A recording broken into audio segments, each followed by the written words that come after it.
This episode is brought to you by Progressive Commercial Insurance. Business owners, meet Progressive Insurance.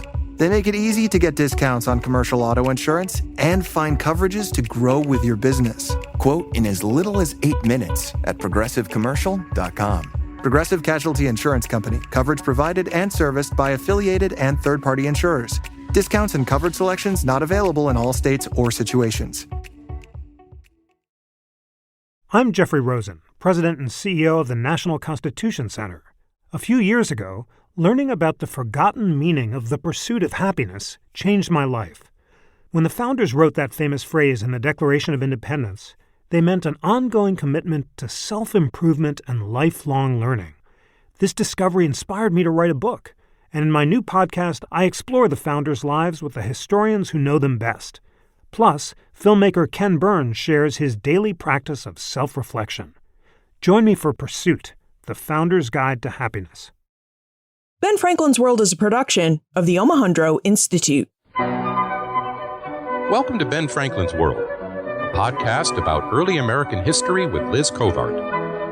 The study of history is key to understanding who we are and how we can affect a better future. Ben Franklin's World will introduce you to historical people and events that have impacted and shaped our present-day world. And now, here's your host, Liz Covart. Hello, and welcome to episode 199 of Ben Franklin's World, the podcast dedicated to helping you learn more about how the people and events of our early American past have shaped the present-day world we live in. And here it is, the last installment of our 4-episode series about the ways different Native American peoples and European colonists interacted with and exchanged their cultures with each other. Now, over the last 3 episodes, we've seen that although North America may seem like a really big place on a map, it was actually a rather small place, and that everyone who lived in North America had to interact with each other. So they had to find different ways to interact, and they often did so in ways that sought to increase and extend their power. And as we've seen, Native Americans all over North America were an integral part of these cultural, political, and economic interactions. In fact, they were often front and center in these interactions. And this is a point I think we need to consider just a bit more. The central role Native Americans played in the process of colonization. Native Americans were never just hapless bystanders who Europeans conquered easily. Instead, they were active participants who resisted and helped to shape the processes by which North America became a place with colonial settlements. So, to further consider this point, we're going to leave the shores of North America and mentally travel to 17th and 18th century London. Now, although we always tend to think of Native Americans as existing only in North and South America, they too sometimes traveled across the Atlantic Ocean to Europe. And once in Europe, they did exactly as they did in North America. Native Americans helped to shape the terms, conditions, and ways they interacted with Europeans. In fact, according to Coll Thrush, Native Americans played a central and important role in the process by which London learned to be a global imperial city. Okay. So before I leave you to embark on this really fascinating journey and exploration, I just wanted to remind you that I'll be back next week with episode 200. Now, this episode promises to be a very special one. And not just because it's the 200th episode, but because I went through all of the different questions you sent me. And I have to say, you sent me a lot of different questions. So I went through all of these different questions, selected similar groupings of questions so I could make a coherent episode. And then I went out and found you 3 experts to answer your questions. So episode 200 is all about your questions and getting answers to them. Plus, as promised, I will also reveal the nature of all the exciting projects the Omohundro Institute and I have been working on during these past few weeks. Well, really more like these past few months. And I'll reveal what we've been working on to not only enhance and improve the show, but to also bring you some really neat stories and topics over the course of the rest of the year and into 2019. So be sure you've subscribed to the podcast and its newsletter so you don't miss any of our news.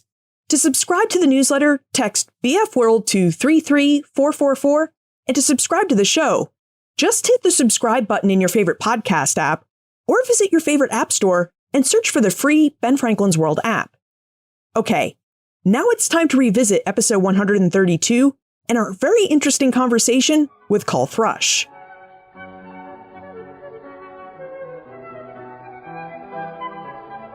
When we explore early American history, we often look at people who lived in and the events that took place in North America.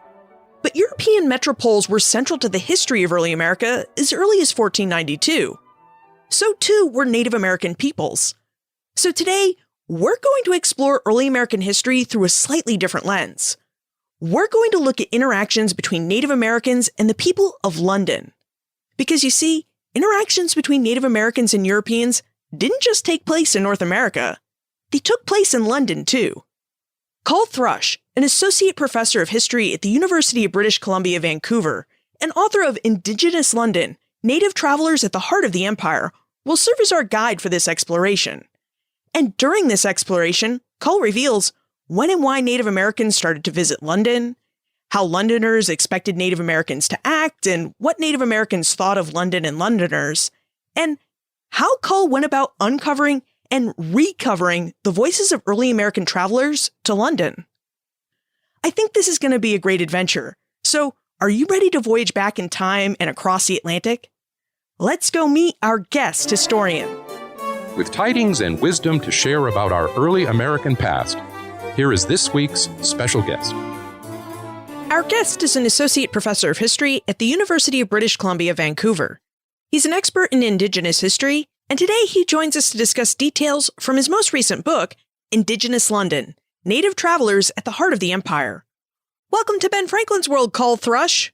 Yeah, thank you. Thanks for having me. And we're glad you could join us, Coll, because your historical research offers such a fascinating viewpoint. When we think about Native American and European interactions, we tend to think of them as only taking place in North America. However, as Coll points out in his book, Indigenous London, there were many interactions that took place between Native Americans and Europeans in Europe. So, Coll, would you tell us when and why Native Americans started visiting London? Well, the quick answer to that is earlier than you'd expect and for more reasons than you'd imagine. So going back to really as early as 1501 and 1502, there are Indigenous presences in London. 3 men who were probably Inuit were seen in Westminster Palace in those years, and that's only 10 years after Columbus. So this goes back earlier than really English colonialism in many ways. They came for a whole host of reasons. I think most people assume that they would have come primarily as captives, and that's true in the 16th and early 17th century, certainly. But by the 18th century, Indigenous people from North America are coming as diplomatic delegates to London and to the Crown. And by the 19th century, people are coming as performers as well as activists. So there's a real range of experiences that people have in the city. That really is much earlier than we'd expect. 1501 and 1502. So who were the travelers who went to London? Were most of them men, or did women travel too? Overwhelmingly, we're talking about male travelers. There are some very well-known female exceptions to that, people like Pocahontas, for example, or an Ojibwe activist named Nani Bawigwe or Catherine Sutton, who comes in the 1860s. But by and large, these are mostly male expeditions. And what was it like for these early Native American travelers to make their way to London? What was their voyage like? Well, one of the interesting things about the sources is that we often don't have a lot about the voyage itself. We just have information about their time in London. But one of the things that really comes across with a lot of the visitors to London is a sense of being overwhelmed with the city, I would say, but not in a way that was any different from how Londoners themselves were overwhelmed with the city. The city itself is kind of the problem here. The city is this very chaotic, dirty, unequal kind of place, and Indigenous visitors really pick up on that very quickly, and that comes across. And I guess one of the things I really tried to highlight in the book is this idea of linked worlds, the idea of Indigenous worlds incorporating London and London incorporating Indigenous worlds at the same time. So I really talk a lot about the kind of mixing and hybridity of these spaces that Indigenous people are moving through. Now, in Indigenous London, you talk about 3 Native Americans who made some of the earliest voyages to London. And since you mentioned the fact that many Native peoples were overwhelmed by London, could you tell us more specifically what Manteo, Wanchese, and Pocahontas thought of London, and what roles Londoners expected them to play in London society? So Manteo and Wanchese are both Roanoke men who were brought to London in the 1580s, and then Pocahontas came as part of a delegation in 1616. And we don't have a lot of information about them. There's a little bit more about Pocahontas, of course. But even in terms of her perceptions of the city, we have very little information about that at all. But in many cases, a lot of the Indigenous people who were brought to London or who came to London, there was an expectation that they would become kind of helpmates to empire, that they would serve as translators, that they would serve as public relations objects for the Virginia Company, for example, and would help with kind of military and diplomatic relations in their home territories. In some cases that happened. For example, Manteo, the Roanoke, he became kind of a translator and facilitator for the English. Wanchese, he became more of a resistor to the colonists from the sources that we have, and may have even been responsible for the loss of the Roanoke colony, or at least involved in that loss. And so there's a real diversity of outcomes in terms of what people did when they went back, as well as their perceptions of the city itself. Although, like I said, with these really early voyages, it's really hard to know what people thought of the city just because the sources are so fragmentary. It seems like the historical sources can't really tell us a lot about what early Native American travelers thought of London. But it does seem like they can tell us that going to London afforded these early travelers a chance to make their mark on history, especially if Wanchese, as you say, contributed to the loss of the Roanoke colony. Yeah, they did. And then they also leave marks in other interesting ways. So, for example, a document that I worked with is a spelling system and orthography that was created for the Roanoke language by a man named Thomas Harriot. But it was actually co-authored. It was created by Manteo and Wanchese as well, and perhaps a third man named Tawaye. And there at the bottom of the orthography in this document that's at the Westminster School in London, there's a signature that says, King Manteo did this. And so here he's left literally his mark on this document, and it's the earliest example of alphabetic literacy north of Mexico. So this is really early stuff with Indigenous people really engaging with systems of knowledge production and so on in places like London. Now, how did Londoners receive their Native American guests? Were they surprised by them? Did they treat them with respect due to emissaries from North America? How did they treat the Native Americans who visited them?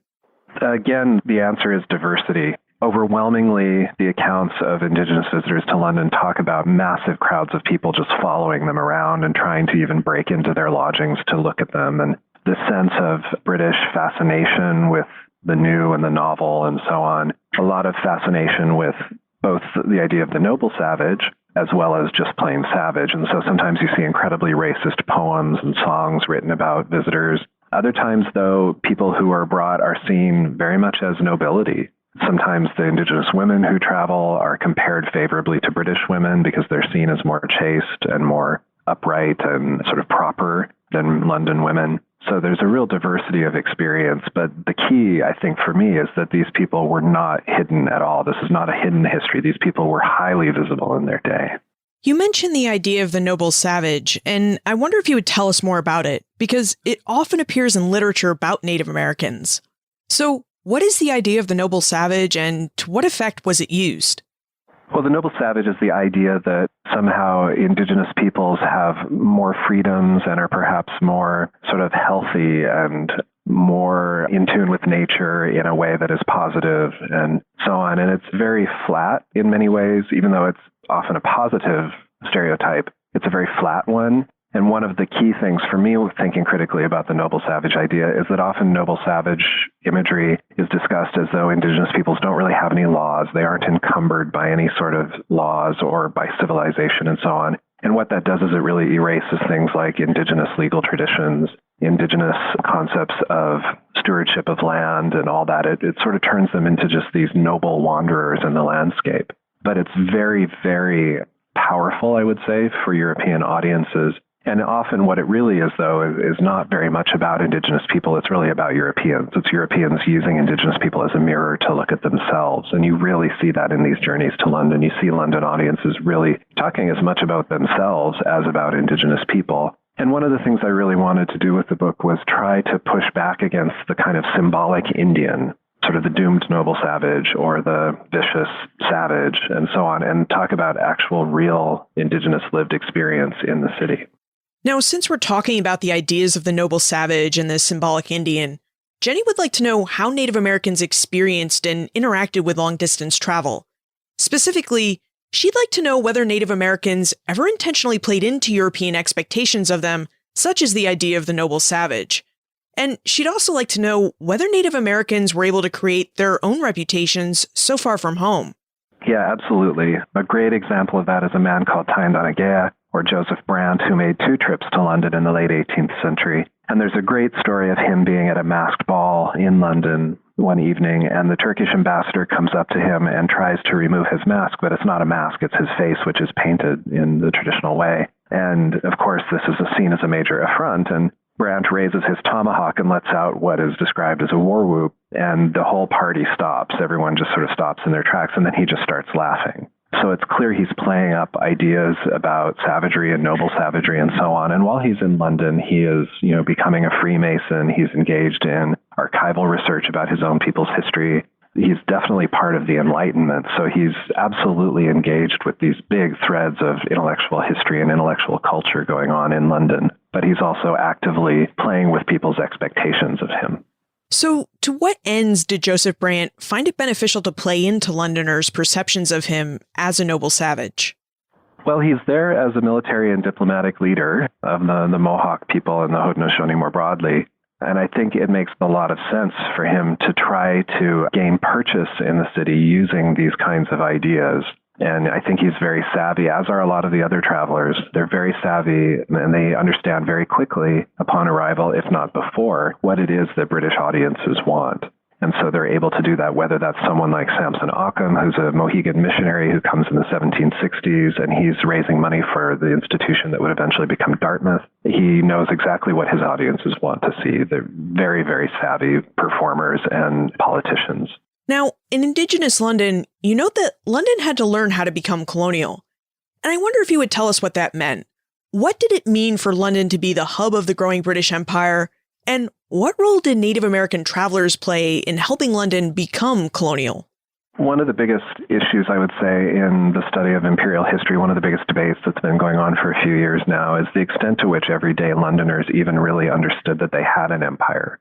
And so one of the things I wanted to do was come into that discussion a bit and say, no, actually, the empire was there in the city in the form of these indigenous people from territories that were being claimed by Britain. And this continues throughout the book, really, into the 19th century, for example, when you have indigenous athletes being brought to the city, so Aboriginal Australian cricket players or Maori rugby players and so on, and they're actually literally competing against British bodies in spaces attended by thousands and thousands and thousands of people. And so the questions about the empire and about masculinity and power and all that kind of thing are being played out on the ground with indigenous people in the heart of the city. And so my opinion on the matter is that British people were very aware that they had an empire in these moments where they're engaging with indigenous visitors. And that's what I mean when I say London had to learn to be colonial, and that indigenous people were at the center of that learning process.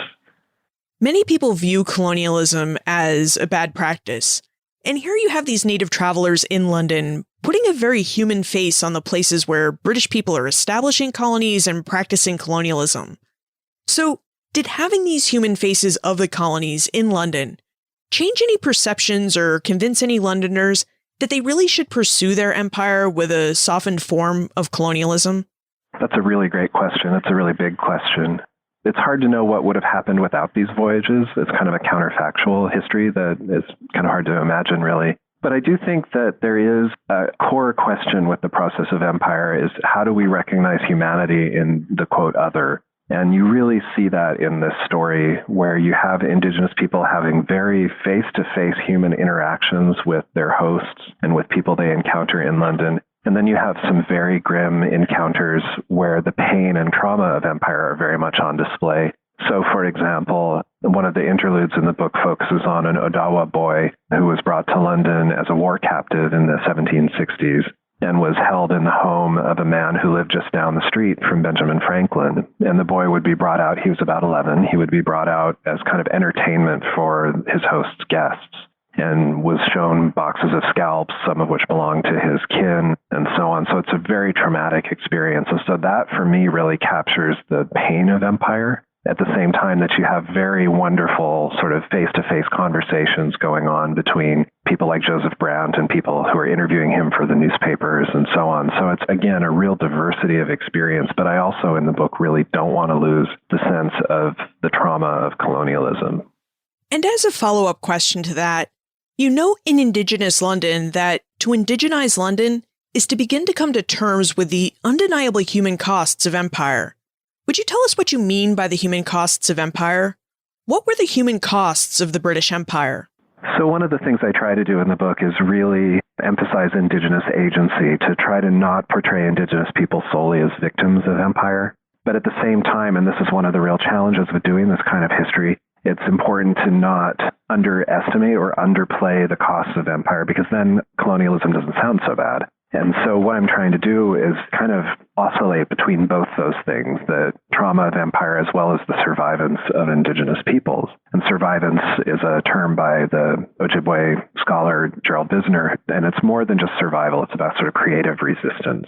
And I'm trying to capture that as well. And what I've done with the book is create 6 interludes that are poetic interludes built out of archival fragments, and each one focuses on a different object in the city. And in those cases, what I've tried to do is really show, as in the case of that Odawa war captive, the 11-year-old, to really show, let's not forget what this is really about, that this is about power, this is about exploitation, this is about violence. And let's sort of have a drumbeat through the book that reminds us of that so we don't forget that. Now, to put more of a face on the peoples who visited London from the 1500s onward, I wonder if you would tell us about the 4 kings and about their experiences in the British metropole. The 4 kings were 4 men, 3 of them from the Mohawk Nation and 1 of them from the allied Mohican Nation. And they came to London in 1710 to establish economic, military, religious, and kind of cultural alliances with the British Crown. It's Queen Anne at the time. They had an audience with Queen Anne, and the speech they gave to her was printed and reprinted and circulated around the city. Poems were made about them. People passed around images of them around the city and so on. They were huge celebrities.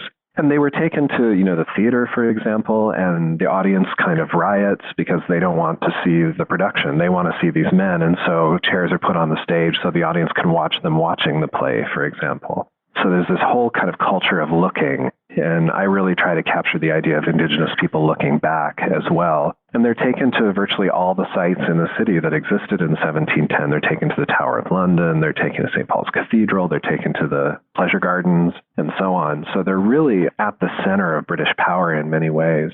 But there's a moment in which we can see how British attitudes about Indigenous people really come through. 2 years after they leave, in 1712, there's an outbreak of gang violence in the Covent Garden neighborhood of London. And one of the gangs that's most feared and that is most talked about calls themselves the Mohawks. And so you can get this sense of British ideas about so-called savagery and so on that's really being inflected by these visitations from Indigenous nations.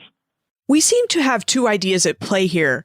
One is how English people perceive Native American people, and the second is how English people grappled with trying to form perceptions about Native American people.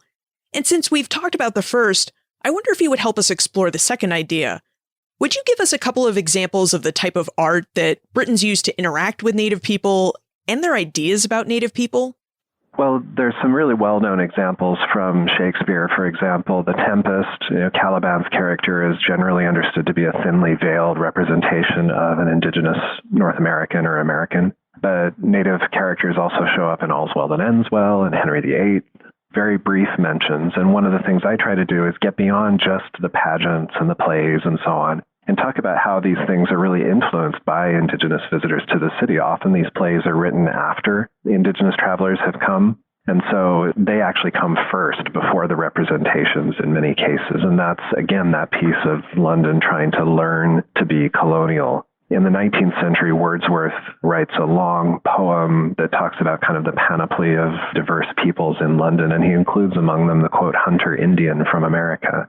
And so Indigenous people are seen as part of just kind of the spectacle of London's diversity.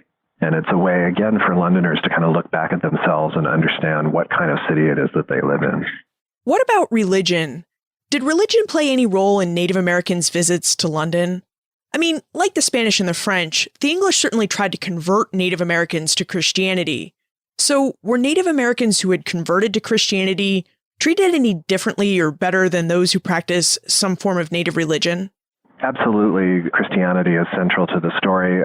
A good example of this is Pocahontas, who is, famously converted to Christianity, and the circumstances of her conversion are pretty hotly debated by scholars and descendants even today. But her presence in the city, the Virginia Company was not doing particularly well, and her presence as a Christian convert, as Lady Rebecca, was seen as a real coup for the Virginia Company and proof that colonization could be possible, that, quote, these people could be changed. And then again, in Samson Occam's case, the Mohegan minister's case in the 1760s, people are absolutely fascinated with this very erudite, powerful speaker, man who knows how to do politics and knows how to do legal activism and so on. People are quite taken with him in a sense that this man is as adept at doing these sorts of things as any of our people, and in fact may actually be better at it. He may be a better minister because of his experience as a native person and as a convert than some of our kind of lapsed Christians here in London. And so Christianity really comes through in many of the cases. And many of the travelers had more engagement with Christianity than many of their peers in their own home nations because they were diplomats, because they were emissaries, and so on. So Christianity is kind of a constant low rumble through the whole story in many ways. Now, just as the British Empire expanded, so too did London. Coll, would you tell us what Joseph Brant and Samson Occam made of London? And how what they saw and experienced in the city shaped the ways they viewed the British Empire at the time of the American Revolution? Well, one of the things I try to talk about in a chapter that involves both Occam and Brant is this idea of the city of reason, that this is a city of the Enlightenment in the late 18th century, and you can see it in the architecture, this kind of rationalism and so on. But then I push back and say, but actually the city was completely chaotic and irrational in many ways as well. And many Indigenous visitors, including Occam and Brant, sort of capture that in their accounts and in the accounts we have of their perceptions. In Occam's case, we have his own journal diaries, and he talks about confusion. He uses that language a lot. And confusion doesn't mean that he's confused and can't understand the city. Confusion for him is a moral state. And he's particularly shocked at the kinds of inequality that he sees in the city, the disparity between the wealthy and the poor. And this is when we do have the attitudes or the perceptions of Indigenous visitors present in the archive. That's a really common theme, that people are quite horrified at the amount of inequality that they see in the city. Another theme that comes through is that Indigenous visitors are quite shocked at the ecology of the city, or very curious about the ecology of the city. How do these people feed themselves? Nobody here can hunt. And that's actually a pretty salient issue throughout London's history, is how is it going to feed itself as it grows and grows and grows. And so Indigenous visitors like Occam, like Brant, and like others really are able to kind of capture what are the most important problems in urban life and urban growth, and actually see those on their own terms, which surprised me in a way, I guess, and really was heartening to see that Indigenous people are as astute observers of urban life as anyone else, as Samuel Johnson or, European visitors like Casanova and so on. Many Europeans went to North America with the idea that they were going to settle there and establish colonies. And in many cases, establishing colonies meant pushing Native Americans from their lands. So I wonder, did Native Americans ever travel to London with similar ideas? Did they go there with the idea that they might stay and establish their own community or colony? To a large extent, no. It's not like you go to Whitechapel today and that's where you get, the best Cherokee food in the world. There aren't these kinds of indigenous enclaves in the city. And there are a lot of reasons for that. I think it has to do with people's connections to their homelands, the marginalization that people experience in the settler colonial states like the U.S. There are a whole host of reasons, I think, for why there aren't those diasporic communities in London. There is one exception to that, though, that today there are several hundred Maori people from New Zealand who live in London and have a really strong sense of community. They call themselves Ngāti which means the tribe of London.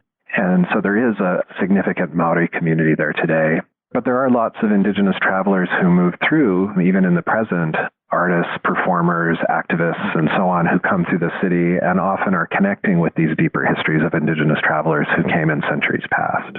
Why do you think it's important for us to recover the stories of Native travelers to London?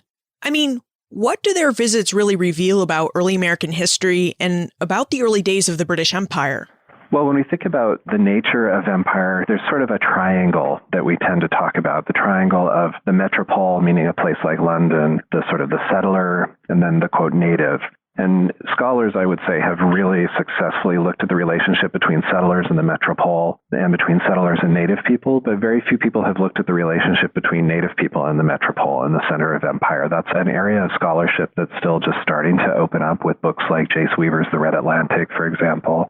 And so people are just now starting to ask this question about what about Indigenous peoples outside of traditional territories, Indigenous travelers, Indigenous cosmopolitans, Indigenous whalers, and so on, who are traveling the networks of this growing Atlantic world. what about them? How might that shift our story a little bit? And one of the things that is, I think, really important in that process is that it moves Indigenous people out of kind of a static past, and it moves them into the colonial present in ways that I think are really important. This semester, I'm teaching a colonial U.S. history course, and it's really typical, I think, in the way those courses are set up, that Indigenous people appear early in the course, and then they kind of disappear as the course develops toward the American Revolution. And what I've tried to do is really flip that around. And I think this book does something kind of similar to that in the sense that Indigenous people never disappear in this book.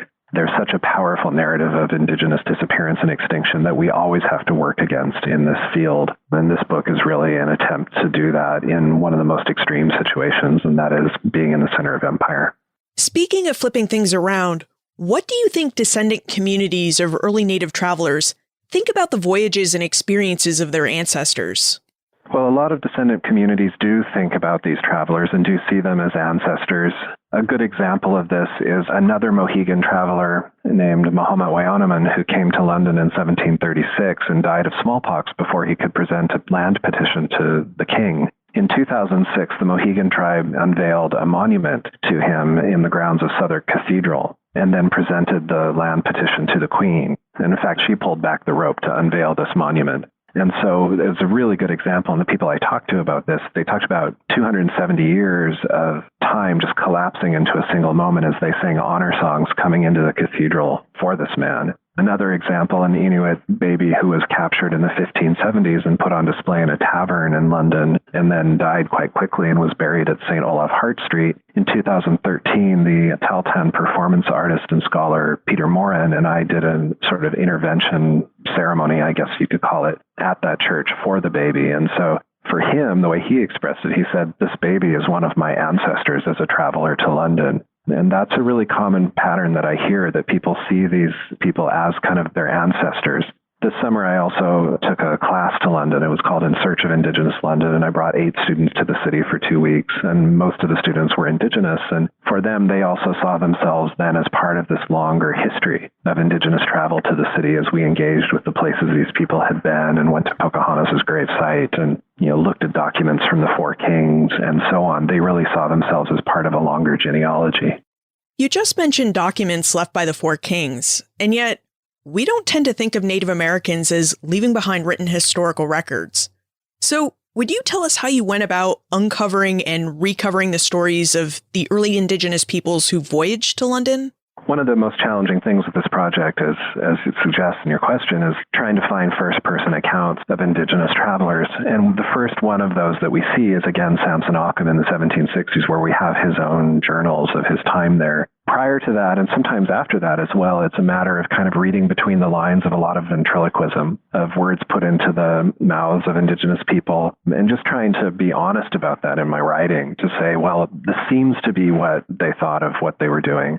Sometimes we do have accounts of people talking about after they return home about what they thought about London, and then seeking also to parlay that experience in London into additional kind of social and political capital when they get home. Really good example of that is the Cherokee leader Adgal Gullah, who comes to London in the 1730s and then uses that to kind of increase his clout back home when he returns.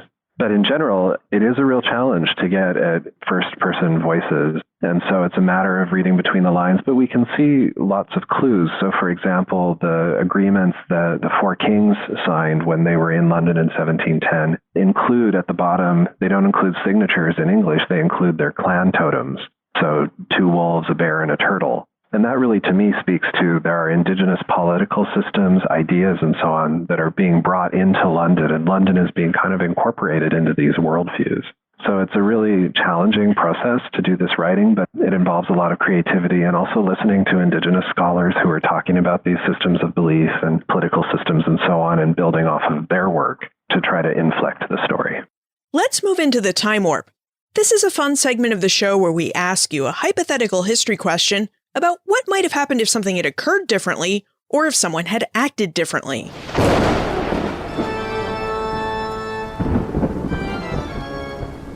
The time warp. Historians can't predict the future, but they can speculate about what might have been. In your opinion, what might have happened if Native Americans had never traveled to Europe? How would relations and diplomacy between Native Americans and Europeans have been different during the 17th and 18th centuries? It's a really, really hard question to answer. My guess is there would probably be significantly more violence, although that's hard to imagine given how violent the 17th and 18th centuries are in North America. But there is a piece, I think, as I think about it, in which these Indigenous visitors to London put faces on the kind of nameless, quote, savage that's in the minds of many Europeans. And I think Londoners are quite surprised at the sophistication, at the comportment, and so on of these Indigenous travelers, to the extent that sometimes they become kind of celebrities and nobility in their own right. So I can't help but think that that would have mitigated against some of the violence. But again, it's already so violent that it's hard to imagine it being even more so. So it's a really hard question to answer, but it's definitely one worth thinking about. Coll, what aspect of history are you researching now that you've finished recovering the story of Native voyagers to London? Well, I'm changing gears entirely. My training is actually not in the early modern period or even in the Atlantic world. My training is in the 19th and 20th century American West. And so I'm returning back to that. I'm working on a book, just starting it, that's a meditation on landscape and historical trauma set in my hometown, which is called Auburn, Washington, about an hour from Seattle. And it's about 4 terrible things that happened there. So a treaty war in the 1850s, the destruction of a river, the Japanese internment, and the U.S.'s largest serial killer case, the Green River Killer, and how those stories are remembered or silenced and how they leave clues in the landscape. And then the book's going to be called Slaughtertown because the town's original name was Slaughter. And I'm using that as kind of an operative metaphor, but it's really about the violences at the core of American history and how those leave clues in the landscape around us and how we live with those on a daily basis. It's also going to partially be a memoir about growing up in that place and about my own family's journey westward across the continent to that place. Do you have a place on the internet where we can find more information about you and how we can contact you if we have any questions about Indigenous London? Well, you can go to our department's website, which is www.history.ubc.ca, and you can find my faculty page there, which has more descriptions of some of my other work, including my first book called Native Seattle, and a book I did on ghosts and hauntings. And it gives a little bit of a sense of that Slaughtertown project. And I'm more than happy to hear from people, and I'm really curious to see what people think of the book. It's been sort of a labor of love over the last decade, and I'm really excited that it's out, and I really appreciate opportunities like this to talk about it. Coll Thrush, thank you for helping us explore the ideas and experiences of Native American travelers in London. Great, thank you. The history of Native American peoples in London is not a hidden history, but it is a long one. It's a history that starts in the early 1500s when Native Americans started visiting England for a whole host of reasons. And Londoners, for their part, seemed to welcome this steady stream of Native American voyagers into their city, because these travelers gave them a human face to put on the far-flung places that they read about in this growing place called the British Empire. The Native Americans who visited London proved to be smart and savvy. They were astute observers of people and life in London, and as such, they knew what Londoners expected of them, and they acted accordingly. So, if it seemed like playing into Londoners' ideas of Native Americans as noble savages would further their goals, then they played into those ideas. And if it seemed like they had an opportunity to educate Londoners about their people, beliefs, and land, well, they did that too. And this, as Coll points out, is how Native Americans helped London and Londoners learn how to become colonial. Londoners needed to understand what the British Empire was and who it encompassed, and Native American travelers were a visual and active part of this education. Now, as Coll reminds us, it's important to remember that early America was a violent place. Empire and colonization are about power, exploitation, and violence. These are ideas we've discussed in other episodes and have seen by how colonists seized land, exported trees and other natural resources to England and abroad, and how everyone living in North America experienced and lived through 5 wars for empire between 1689 and 1783, and all the other wars that took place in between those wars, mostly between Native Americans and colonists. Which brings us to the most important point of our exploration. Native Americans were not bystanders or supporting actors in early American history or in the early history of the British Empire. They've always been main actors who are central to these histories. And as Coll noted, this is a fact that we can see clearly when we explore how some Native Americans went to London and interacted with people and politicians at the heart of the empire. Look for more information about Coll, his book, Indigenous London, plus notes for everything we talked about today on the show notes page, benfranklinsworld.com/132. The Omohundro Institute of Early American History and Culture made this episode possible, so please support them in return by taking a look at this great organization and the William and Mary Quarterly. The William and Mary Quarterly is the leading journal of early American history, and it's a journal with history I know you'll love because you're already familiar with some of the history that has appeared in its pages. Portions of many of the books that have been discussed on this podcast appeared first in the William and Mary Quarterly. For more information about the Omohundro Institute and the William and Mary Quarterly, visit benfranklinsworld.com/WMQ. Finally, does knowing that Native Americans interacted with Europeans in Europe change how you view and think about early American history? If so, I'd love to know how. Send your answers to liz@benfranklinsworld.com, tweet me @LizCovart, or post a comment in our listener community on Facebook. And remember, never leave till tomorrow that which you can do today.